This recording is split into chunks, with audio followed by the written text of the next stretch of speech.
What a great film that is. And I'm back with the Oscar-winning director who selected that film for us, William Friedkin. Now, the casting in this is so good.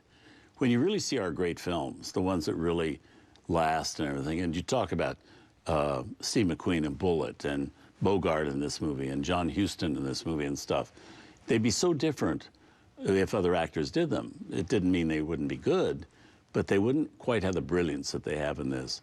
But do you think, I don't think they ever give enough credit to people in the casting element of this movie. Here's what happens, Robert. When a film becomes memorable or iconic, the actors become inseparable from their roles.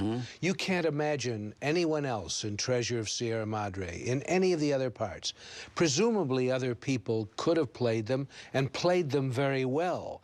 But one of the things that make these classic films so memorable and alive is the people who played these parts. They are completely inseparable from their roles. It's true of something like Gone with the Wind. It's true of all the great films. As a director, the most important thing to me, after the story itself, is the casting. I can't put a percentage on it, but it would be way ahead of whatever's in second place.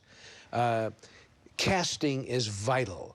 The casting that I was lucky enough to get for The Exorcist, those characters are so identified with those roles that you can't imagine anyone else in them. But one of the reasons I love so many of the great films that you show on TCM is the great performances that ignite these roles and make them live.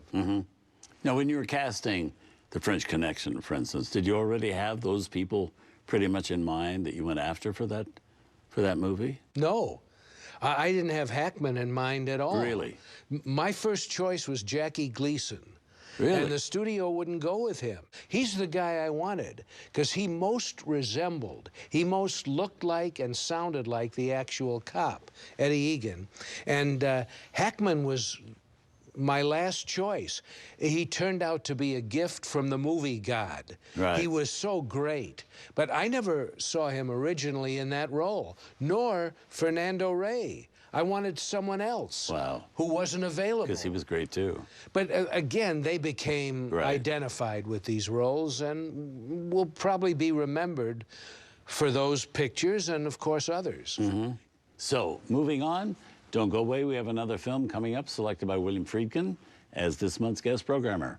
It's a drama from Spanish director Louis Buñuel, starring the very French Catherine Deneuve. Tonight on Turner Classic Movies, guest programmer William Friedkin keeps an eye on Catherine Deneuve in Belle de Jour. Then David Hemming shoots a shooting in Blow Up, and Jean Moreau searches for meaning in her marriage in La Notte.